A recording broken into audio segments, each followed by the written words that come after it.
Bob Reese is by far one of the most well-rounded parkour athletes. His creativity is on another level, but to understand this, we need to learn the difference between originality and creativity. Henry Ford didn't invent the assembly line. It wasn't a new or original idea, but he found a solution to his problem through his creativity and refined it to the point the car company Ford was able to reduce the price of the Model T, and Ford became a leader in the car industry without having to reinvent the car, which led to his success. How does Bob Reese do this for the parkour community? From scootering, skateboarding, and parkour in Bob's childhood, he quickly grew and became an amazing athlete in many ways.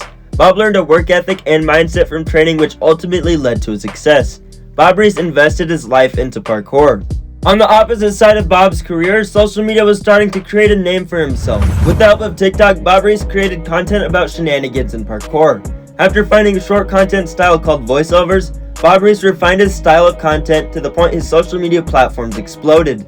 Do you see the similarities? Bob Reese and Henry Ford didn't have to reinvent themselves or create something new. Constantly growing should be our goal, and finding creativity in life will be the solution. So how do we apply this to our everyday life and movement? Bob Reese is the perfect example. Through learning many moves in multiple disciplines, Bob Reese innovated his movement in interesting ways. This caused success in Bob's life just like it has for Henry Ford, but Ford's biggest competitor Chevrolet ended up on top by the end of this story. By making a better car for a bigger price, Ford was left in the dust.